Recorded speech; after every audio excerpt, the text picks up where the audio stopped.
Justice League 38, Scott Snyder writing with Jorge Jimenez and Daniel Semper on art. I still had Francis written in there from the last one. So I had Francis Jorge Jimenez, which I'm like, that's not a person.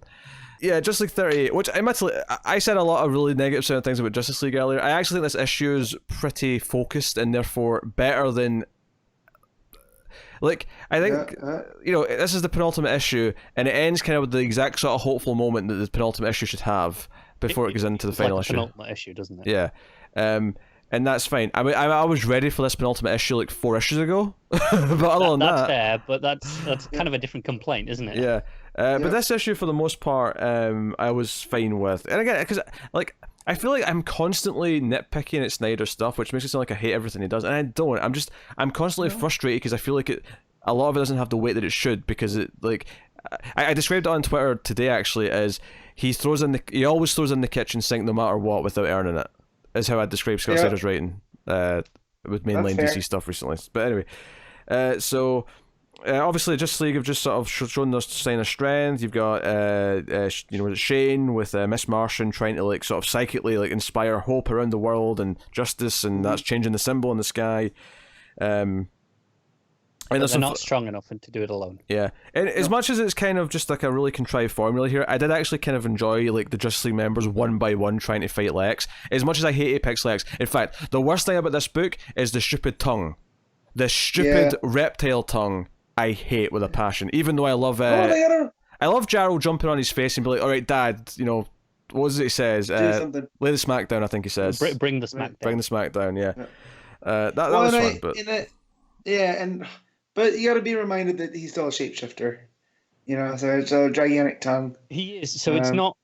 It's there's no internal logic breaking. I get what Pete's saying though. It's like just because, right? I mean, I've hated Apex Lex this whole time, so this is just another visual from him that I'm like, oh. And we're gonna get a face off between face off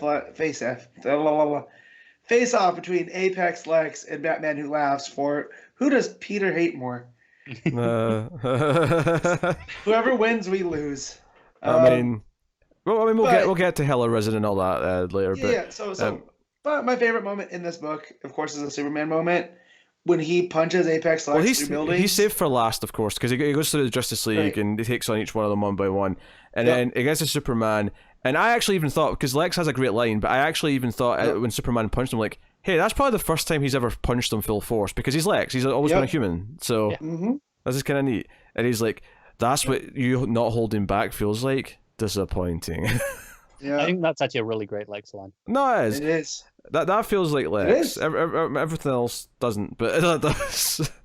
But yeah, and so they keep going, and then you get, you know, Kendra leading this charge where they're Miss Martian and Shane are trying to connect to everybody, and but it's still not enough, and so the Trinity take Apex Lex down. Yeah. The pig. Perpetua shows up, all hope seems lost, but Shane takes it upon himself to go into Lex, so he goes into Lex's mind and essentially sacrifices himself so that because in his head Jean looks young, so it's like young kid Jean, but he's like, no, Jean, you have to go out there because you're strong enough to use your powers to help everyone, and I'll stay in here.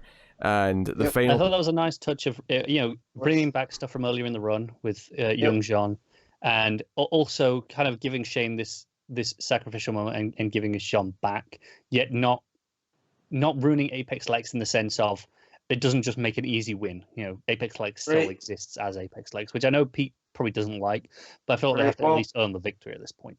Yeah, so the final page is Jean's back. He's like, I'm the Martian Manhunter, big font. I guess that's his logo, but I mean, he doesn't really have a consistent font, so like, I don't really. Yeah. It's just kind of whatever. It's the logo as it is now. Yeah. I'm sure. Yeah, because if this was like Superman, it'd be the Superman logo font, and we'd all recognize it and go, "That's the Superman font." But this is like, okay, I guess this is what Jean's got right now. Same with Batman. It looks real gothic. Yeah. You know, and Wonder Woman as well. With the wings coming out. Starsy. Yeah. Green Lantern's got a font. Flash has got they've all got their font that we associate with them. And this probably is much matters that it was probably on that book that he's just had. Yeah. But we just don't see it often enough to know. Yeah. No. So I thought it was a tight issue. It was really simple. It was just them trying to take on Lex. They're failing. and ultimately Shane gets Jean back, which is kind of our final moment of hope before the last issue. So I thought this was as much as I hate the Lex tongue and stuff, but all my complaints about Apex Lex are just how he exists already anyway. So this issue on its own, I thought was solid. Kind of like your complaints about Connor. Yes, they're all ongoing. Although every so often he'll surprise me with a new one. Well, no, because you said all your problems with Apex Lex are that he exists. Kind of like Connor got it. I did. Yeah. All right, fine. I really like how Snyder's putting Jean up on this pedestal here after so many years of Jean being kind of shafted in terms of Justice League books. Mm-hmm. Well, it's like, and Jean is the key here. Well, yeah, and we got that. I just remember in Blackest Night when he gets infected, and Johns writes him in a way that he goes, "People forget that I'm stronger than Superman." It's terrifying, yeah. Yeah, it's terrifying, and so we get to see him realize his potential here, that he's been trapped. He's, unwittingly helped cause all of this, and now it's gonna, Now it's time for justice. Hopefully. But we know because of some other books that we read that. Honestly, this was like really deflated to me because I'm not talking about the book yet, but there's an editor's note in Hell Arisen that says obviously this takes place after 38 and 39 of Justice League, and Lex mentions a couple of times in that book that he defeated the Justice League, which implies that this doesn't have the happier ending that we were kind of expecting it to end with. And Tynan actually spoke about this in his newsletter, and he said, for whatever reason, the editorial, they couldn't get it to line up, and it was really disappointing to him. Yeah, that kind of sucks. And it makes me kind of, I don't know, I feel really weird about the last issue of Justice League now. I'm like, well, I guess there has to be... It kind of feels a little bit irrelevant in an unfortunate way, where like if Hell Arisen hadn't started till next month, right? We could have started it 1 month later, and we could have had Justice League 39 come out before it, just earlier in the month. Yeah, and we could have had a probably genuine surprise that the Justice League lost, right? I mean, could we have just like held this issue, or not this issue, but held Hell Arisen back and just double shipped for 1 month after Justice League 39? Would that have been possible, just to make it line up properly? But I don't know. I'm just looking to see what he said. It's not like this week was hunting for books, is what I'm saying. What Tynan said is, the events of the issue followed 39, which is obviously coming out next month. Originally, we wanted to line up with 38, but so it was actually because they expanded the Justice Doom War by an issue.